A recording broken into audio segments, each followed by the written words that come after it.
real quick how-to guide on pre-clearing, and then we can talk about why it's kind of lame. I really think Warcraft logs should change the trash requirements personally. But yeah, so basically these core ragers, you're able to kill them and then go to the start of the raid, make sure you don't reset your ID, and then you'll be able to pull Lucy and go straight into mag. You don't have to deal with all the damage your raid's going to take or worry about fucking them up and having them respawn and wiping you. The pack that's missing, that one's really obvious how to get that. This pack that I'm pulling right here, it's also really obvious. You just pull it like normal. But what you're going to see in just a second here is that those back 3 packs, you can pull all of them too. The 2 on the left, yeah, nice and easy, nothing to it. But the one in the back right, there's a little bit of technique. However, you're going to see that getting this one on the left, all you got to realize is you can be really quite close to the boss and you don't have to worry about pulling it. And we're going to utilize that in just a second here to actually pull the one that's next to Lucy currently as well.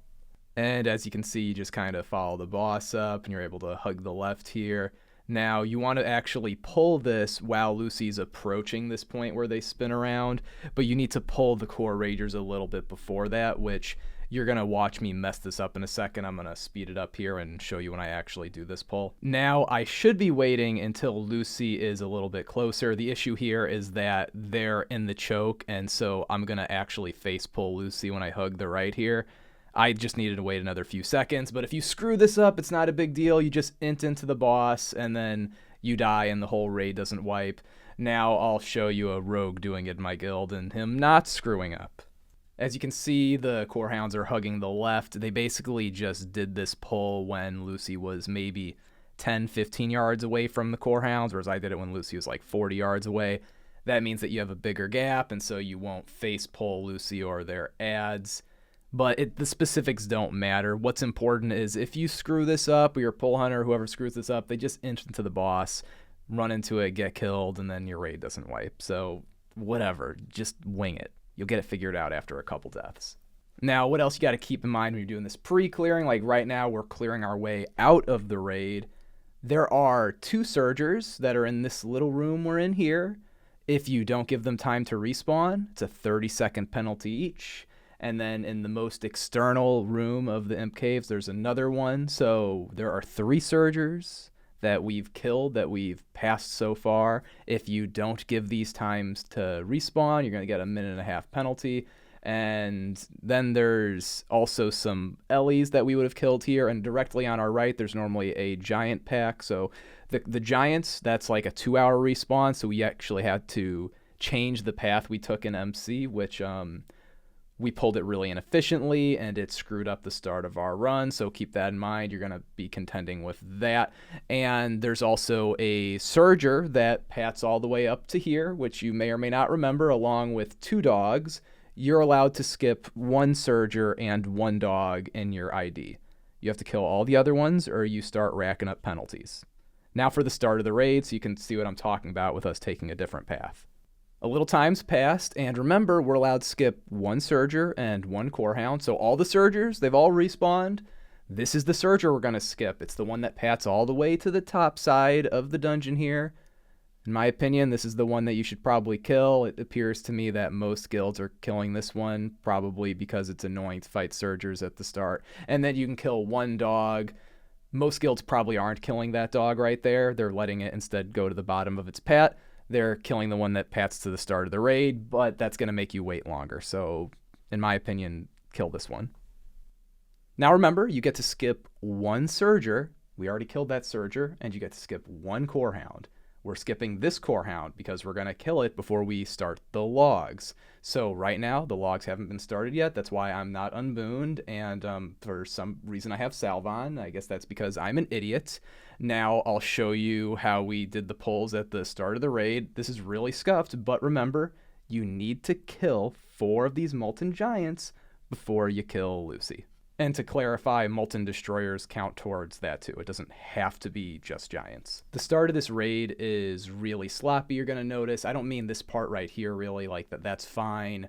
But we're about to move over to those Giants on the left, and we need to pull the other Giants that are downhill from there, so we get our 4 in before Lucy. but we've never done this pre-clear bullshit before because it's kind of a pain in the ass. I think it's not lame to do it because you want to compete, but it's lame that it's a thing you have to do. So now we have our druid friend over here is running down there to pull these annihilators, but they move kind of fucking quick and they hit pretty hard, and I didn't get over there soon enough, so this fucking gets him killed, and now we are going to be in a weird spot where we have to run down and grab these giants, and there's a dog coming, so this this probably costed us like 45 seconds, us kind of fumbling around here because we're moving the opposite direction of the way we want to go. So even though we're staying in combat, we're creating a long run for ourselves to get back to where we really need to get. Any backtracking, it's not so good for you. But from the top, what you got to worry about with the pre-clearing is if you kill these fucking giants, they take 2 hours to respawn. Keep that in mind when you pick your route. The Surgers, 28 minutes. They respawn as long as Gar's up. The dogs, 15 minutes if Magmadar is up. And make sure that you get all the Annihilators and Firelords you normally need to get. 30-second penalty for every Surger you skip. You're only allowed to skip one the whole raid. I think it's 30 seconds for each dog. You can only skip one Ancient Core Hound in the whole raid. It's like 14 seconds per Annihilator or Firelord, so that's not a huge deal. You're going to notice that we're going to kill a couple extra Annihilators and Firelords, because notice how there are no Annihilators and no Firelords here on this bridge, and normally there are, but that's because they have a big respawn time, and we killed them 30 minutes ago, and I didn't want to have the whole raid get on 2 hours before raid, so that way we can get a slightly better clear path. And I do mean just slightly better. If instead we had these Ellies up here and we had maybe the giants on the left side of the bridge, we could have potentially saved a minute. We could have made the route we took a little lower skill, and we could have made it so that way we wouldn't have to get random Ellies that are off the beaten path later on in the raid. But at absolute most, us not being willing to spend an extra 2 hours prepping the ID, it just cost us a minute. It's not like if we could steal an ID from one of the best guilds in the world, it would make us a 20-minute guild. It wouldn't. It wouldn't. And it wouldn't do that for nearly anybody watching this video either. But if you're not doing at least this lazy version of the pre-clear, that's going to cost you a ton of time, because not having these core hounds in the next room means that you don't need to worry about the timing of when you pull the boss. You don't have to wait between the core hound packs in case you're going like Lucy 2 packs, wait 3 packs into mag. It's super easy to safely pull mag. Bosses move really fast, so when you pull him, he has all this room he can run across. There's just a lot of stuff that you benefit from in this room, including making the raid a lot lower skill, so you'll get a much more consistent experience. It doesn't just save you time, it's gonna save you frustration. Even some of the best guilds have had fuck ups in this room and wiped, and plenty of really bad guilds I assume have. I've had one fuck up in this room ever, and that was the week before this, and then I was like, fuck it, I want to start pre-clearing these stupid ass dogs. I don't want that to ever happen again. It feels really bad when you have people go get world buffs and consumes, and they have a vision for what they think the raid's gonna be like, and then you can't deliver on that. It's a big deal if you're in charge of other people's time to take that seriously. There's like, seriously, if you run a raiding guild and you want to be faster, this stuff is super important. Killing these 5 dog packs is really, really important. And it sucks that it's not really fun to do it. I don't know if I'd say it's anti-fun, because you are still spending time with your guildies, and that's cool, and it feels semi-productive. People do understand why they're doing it, but it is goofy. At least when BWL comes out, there's not going to be any ID fishing, I think. I believe they fixed the Blade of Eternal Darkness stuff, so that way the guys with the halberds, the large draconids, they no longer are seedable. Maybe I'm wrong about that, though. I hope I'm right about that. It's kind of lame to seed them. I think and Blizzard would never do this, but I think a lot of the problems that get resolved by this seeding and pre-clearing nonsense, some of it is just strictly to compete. In reality, all of it is done just so that way the top guilds can compete harder.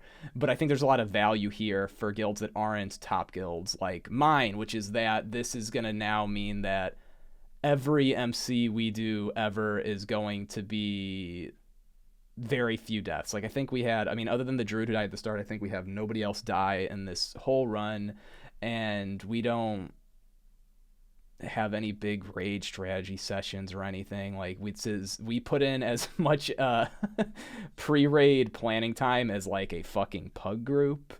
And we get to be very efficient with how we use our time doing things that we enjoy. It's awesome. It helps us out. It would be cool if you could somehow pick what abilities the mobs have, so that way people aren't fishing for abilities on the mobs. And if something wasn't required in the logs, man, it'd be cool if you could just turn off those dumb core hounds. I know this sounds like super weird as a take, but it's like if people are gonna force the game to be a certain way anyways, and this will never happen, but I just don't think it would be that bad. If you, the viewer, run in a very casual guild and you've ever had a bad raid night and it stressed you out, and that bad raid night involved anything that pre-clearing could have solved for you guys, I would love it if you would get the same advantages afforded to your group that my group has, or that groups that want to spend 3 hours prepping an ID have. What would be so bad about that, right? Like it's very stressful when raids go wrong, and when people's expectations are violated by like the social groups they play with, it causes drama, and that sucks. Like anybody who's played this game for an extended period of time and then just get super damn lucky and play with the right people on their very first shot, you've probably been in guilds that had bad raid nights, and it creates bad attitudes, and really nice people can get mean when things don't go their way. It's just how the world is, and it doesn't make them shitty people. And it would be awesome if nobody had to deal with that any more than is absolutely necessary. And a little bit of problems in raid does need to exist, I would say. You know, it's if it was just a complete handout, it wouldn't feel like we're doing anything at all.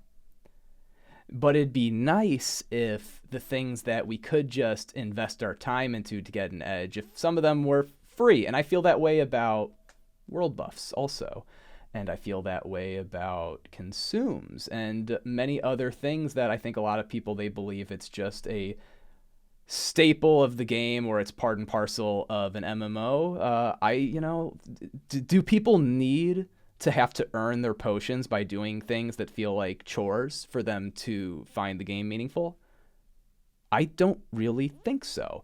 I don't think that world buffs need to be hard to get for the deaths to feel meaningful either. I think with the way Sod did it, where you can redo your world buffs trivially mid-raid, is a stupid way to do it, because I think it makes the dying not meaningful. Like, it should be, in my opinion, it should work this way. You somehow are able to get world buffs maybe once or twice a week from some vendor. Maybe you get locked for getting world buffs for free. So you get like one MC token a week. You can only have one on your character at a time, and you can break it at the start of MC and you get all your world buffs. And then if you die, like, you're fucked. You know, those are your world buffs for the week. So that way the death is still meaningful, but it isn't this huge grind to get them. And if consumes were the same way, I don't think it would make them feel meaningful. Like, in my opinion, almost any player that I say in my experience, almost any player that's new, that you get to start using potions and like cool tech and raid, like, we're gonna invis skip this, oh, everybody use a resto pot here, let's like group lip that or fap this. It's fun. And it's really at the core of the MMO fantasy experiences. You have this like fucking Inspector Gadget belt of stupid things you use to enhance your character in the moment. And most players playing World of Warcraft just don't get to experience that, because it's such a grind to acquire all the items to really get the experience that way. Maybe that's crazy talk. I don't think you'd even necessarily have to completely get rid of the economy in the game to provide stuff like this. For example, I would say right now it appears that most of the gold in the game goes towards flasks and then very expensive BOE items, so like Lionheart materials. I bet that if you made, I don't know, herbs 10 times more abundant, probably it would mean that the price of non-herb related things would skyrocket. Maybe do that with all raid materials, and it's just perhaps Lionheart helmets become 10,000 gold instead of whatever they are. They're probably like 3,000. Okay, like there you go. Now you got your RuneScape-esque part of the game where you can go slave away in stockades and earn yourself a minor stat upgrade, but then most of the players, they get to enjoy the possibility of a hardcore raiding experience without needing to play the game an extra 20 hours a week for raid prep. I don't know. To me, that sounds fucking awesome. I kind of think that's how TBC and Wrath of the Lich King feel in a way when it comes to very minor requirements on your time, generally speaking, to get to raid at a high level, other than like the raid prep right at the start. How do you feel about that? Bitch at me in the comments. Let me know if I sound like a psycho. But really, making it easier to be sweaty, I think that's just very casual friendly. And most people I know who are sweaty about the game, they wouldn't have a problem with this at all because you're just enabling the behavior they already want to engage in. I think the only thing that there is to lose by making the game more accessible to a wider audience is the feeling of exclusivity on having your raid perform at a higher level, and that there is some value in that. If my guild, instead of it being maybe a top 5, top 10% guild, if it was like a bottom 5, bottom 10% guild, it would probably, and everything else was the same, but just the people in my group, they had wildly different perceptions about how good we are relative to other people. It would most likely sour the experience for them a lot. And I mean, that's unfortunate. That's true in, I think, most groups. People are always looking at other people and thinking about how they're spending their time and like, does this really make sense? And they're trying to like get some idea of like what success is. That's the only thing that I think is really at stake by making the game more accessible, is that you will make people who are less interested in the game, you will make them more successful. And maybe that could make you feel bad because now there's less people who don't have what you have. But even if this basically means the competition would be tougher if having access to gold wasn't an edge, or access to free time or whatever else, I don't know. I mean, I'd like to have the extra free time back. Why not? It sounds worth it to me, the risks. It's so fun to be able to raid seriously and care about the game in so many different ways, and be able to go on these different bosses and have little micro strategies for them. Like if my group had more DPS, we could pre-pop a fire pot, go into Baron Geddon, wait for the ticks to get heavy, because like the way Baron Geddon works is those pulses of fire, it doubles in damage every like 2 ticks. So you can count the ticks and then you can see, oh, I took damage, and take a GFPP and Death Wish on pull, Wreck on pull, stand in there and just kill the fucking boss. That's cool. That's super cool. How could that not be cool?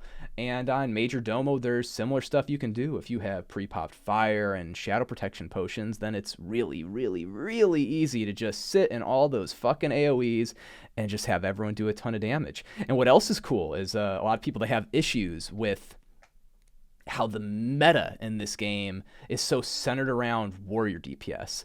But what's kind of odd is it matters less when you do a lot of these goofy strats. Like all the fights that involve AoE, you could think Sulfur and Harbinger and Domo, mages are really actually super strong classes on those fights. And your guild feeling safe doing these speedrun type strats on them actually makes it so that way non-meta comps get minor advantages in some ways, which is really cool. Like that's just that fixes some of the meta chasing issues. And I don't think that it's all that bad that the different classes are differently valuable in a raid group. Especially, I mean, this is the filler roles. For example, you need a druid, but every druid past 1 is really kind of bad, and you need 3 paladins, maybe you like 4, and every additional paladin after that is a lot worse than a priest. So it's not super true of pallies in my opinion. And the same with mages. Maybe you want 1 mage and MC, the others they don't offer a whole lot. These class balance issues, I don't think all on their own are indicative of a problem in the game. What is a problem is that what people naturally want to play in a fantasy environment, the distribution of people picking the different things, if that lined up really well with what was optimal for a raid comp, it would make everybody more happy. For example, if having 60% of your raid be warriors was the meta, and if 60% of people, when they first play the game, they're like, I really want to be a warrior, that'd be awesome. That'd be awesome. If the game can be made in a way where it meets people's expectations more often, I think that's just going to lead to people being happier. And that doesn't mean that you can apply this kind of logic to creating something brand new. If you tried to ask people in your guild how to make a brand new MMO that's awesome, they would come up with a game that nobody on the face of planet Earth wants to fucking play. It would be absolute dog shit. I don't think that listening to your customers' feedback on how to make the game awesome is really a great idea.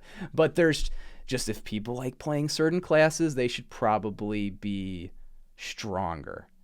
That'll most likely lead to people feeling like they have a lot more agency in the game. I think that pre-clearing being this super powerful thing, it removes a lot of player agency, especially from people who are kind of new to running a guild or a raid group.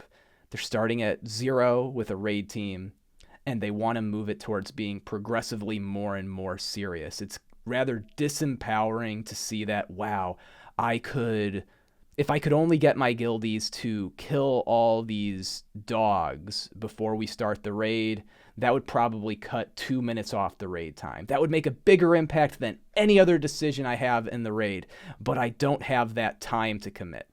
And so everything else I do, it just has to matter less. That's disheartening. I think it would make a new raid leader, a new guild leader kind of bummed to hear about. And I definitely think that it upsets a lot of casual people. I remember seeing that DPS Club video where they had the world's second fastest. I think they had like a 25 or a 27-minute MC.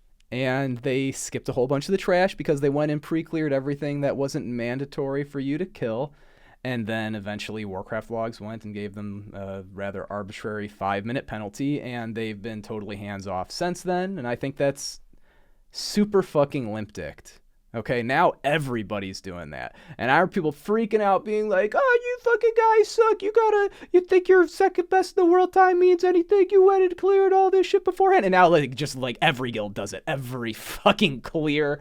And they just hide it. They hide it. They don't show. They start their VODs and they face the camera in a very particular way, so that way you have plausible deniability on shit being cleared behind you, and they're getting more and more and more egregious. Like for a while, they were leaving the dogs up between Lucy and Mag, and now people are being rather open with it, so it's funny, it's goofy. I don't think that the way the behavior is being controlled by Warcraft logs makes a whole lot of sense here. It's completely unenforced.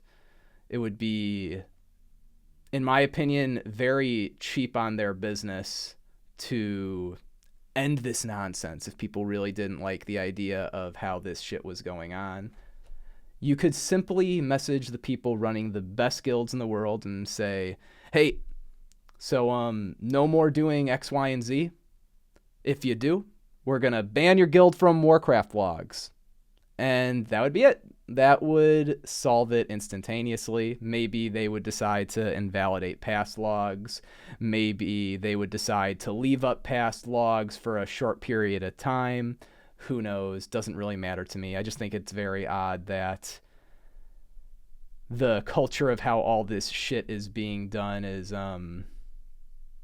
it's so all over the place. It's so foreign from what people really care about in the game.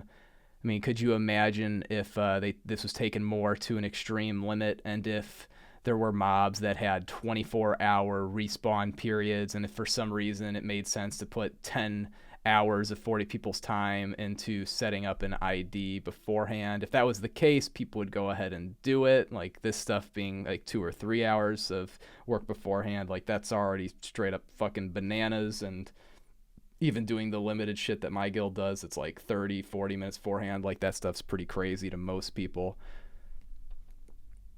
It'd be kind of nice if it just wasn't really a part of the game. Now, speaking to any of the newer raid leaders or GMs that like to watch videos I have, I think a whole lot of the people who do watch them, they are interested in running a guild in the future or a raid in the future, or they're currently doing it, and they think I've talked about similar struggles that they've had before. If you wish that you could get your guys to do certain things in the game, like for example, you could get them amped up about the idea of pre-clearing, the only way you're going to ever pull that off is by selling them on a vision of what the future could be. They need to buy into it. You can't force them. I mean, you can, if you have something people really want, you can make them just bend to you and do what you say because they're worried about getting kicked out of their raid team and not playing with their friends. But that shit's going to put you down a path of having a lot of really unfun experiences. But if you can slowly, if you can have a group of people who are doing a 90-minute MC, and you can cut 2 or 3 minutes off a raid, every raid until BWL comes out, and you can talk about how it's cool, and you can bring up how individual people make cool plays in the raid that end up making it better for everybody, you can get everyone over an extremely long period of time to buy into your ideas and have them be actually their ideas too. For example, in this raid, there was a lot of things people did that I thought were super good. At one point, a rogue was using Blade Flurry, and he accidentally pulled a lava elemental onto himself, and it could have stunned the raid, but within a fraction of a second, he vanished, and I was like, wow, that's super cool that you fucking noticed that instantaneously. It's nice he tried to do as much DPS as possible, but that guy had his finger on vanish in case he screwed that up. He was aware it was a risk and took care of it, and it was great gameplay, and I saw people go and pull mobs when they were in a good position to do so, and there were guys who did other weird things. For example, there was points in the raid where people use target dummies or do all, if you play with people like doing creative, cool things, and they will find all sorts of ways to do shit that's impressive, that makes them feel good about their gameplay, and a lot of that aligns well with being a sweaty fucking tryhard. And if you let them know how they're doing a good job and that you noticed it, you can get people super fucking excited about playing the game and actually giving a fuck. And when you play the game really seriously and you actually give a fuck, it's way, way, way easier to make it so that way everybody gets along too. Because man, people will just start seeing that other guys are doing things that they value, and then how can they not get along? Everybody in my guild respects trying fucking hard. For example, we had 2 new people in this raid, and I got messages from a couple other players that were also healers being like, those guys did fucking awesome. I noticed that they are really good about dispels. Are they going to be raiding with us more? That is so damn cool. It's so exciting having a culture like that. And you can make that in your guild over a really, really, really long period of time. It's going to take months and months and months and months, but it's so fucking worth it. Instead of the way that most people make guilds, which is you recruit anybody you can so that way you can get 40 people. Maybe that's what you have to do to start. I'm not saying that that's not worth doing when you're first starting out, but then they try to people please. So you'll have people telling you stuff, like you'll get a 40-man roster, and then you're thinking, okay, how do I keep the roster at 40 people? How do I beat the roster boss? And you do that by trying to people please, and you have no clear vision, and you're kind of changing what you're after. Maybe it's casual, maybe it's semi-hardcore, we're going to try to parse, now we're going to try to speed run. You're doing different shit every week, and people aren't really in alignment with how they want the future to look, and they're not really excited about what their guild could look like in the future. Then you're just going to be in for a hell of a time. That's most guilds in this game. They are casual or semi-hardcore, most of the players don't give a fuck. They're probably getting carried by a few players who do give a fuck. They're on a crash course of oblivion right now. BWL is going to come out. It's going to be fine. Maybe they'll have a 2-3 hour BWL because they have fucking rocks in their skull. Whatever. They'll clear it. They'll cope about it making any fucking sense. Then AQ is going to come along, and you're going to see these happy-go-lucky casuals fucking eat each other alive, just like happens every time in Fresh's. AQ, Nax, this shit will release. There will be actual requirements in the form of consumes and some personal responsibility. In the case of AQ40, if you have a guild and your Warlock tanks just don't get Shadow Resist gear and they don't want a flask and they're not world buffing, you're going to have a really hard time surviving I think it's Veclor, the one that does Shadow Bolts, because if you're not Shadow Resist soft capped, then you don't always partially resist, which means the guy can double tap you for 4k health, so you can just fall over in like a 2-second window as a Warlock, and then you get to wipe your whole raid, and they get to lose all their buffs and consumes. Yikes. Or if you don't have poison resistance elixirs on Viscidus, you're just not going to be able to kill the boss that drops a trinket that some people will use even into TBC as healers, and it has the fucking femur, which is a Biss caster piece at the time. And then there's Nax Ramus with the famous credit card boss Loetheb, where if you're not popping like 100 fucking gold and GSPPs every pull, you're just not going to kill it. These things are going to eat unaligned raid groups alive. And it's going to be super, super unfun for them. And although I probably sound a little excited right now because I think it's fucking hilarious, it's going to happen, but it is terrible. It sucks how many people quit at the start of Nax, and their friend groups get all shuffled up, and their raid leaders and GMs are going to say things like, yeah, we're really excited. This is just TBC waiting room anyways, guys, so don't worry. We're going to take a short break from raiding, and we're totally going to have 25 people in 4 months at the start of TBC. And what'll end up happening is the Discord will, over the course of just like a week or two, completely die out because there's no in-game activities aligning people. They'll find different raid groups. They'll make different friends. It might be super dramatic before the shop actually closes down, and it's just bad for everybody involved.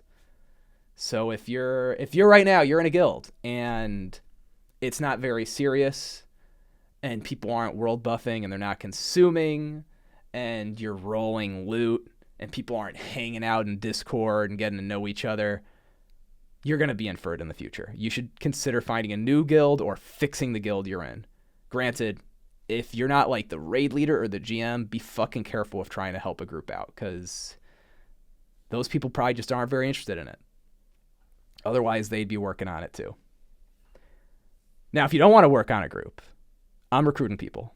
9 p.m. Eastern Wednesdays and 2 p.m. Eastern Saturdays on Nightslayer North America. Hit me up in Discord. I'd love to have you. Please be a fucking warrior. If you're not a warrior, you can still hit me up, but please, for the love of God, be a fucking warrior. I have so much everything else. Catch you later, guys. Thanks for listening.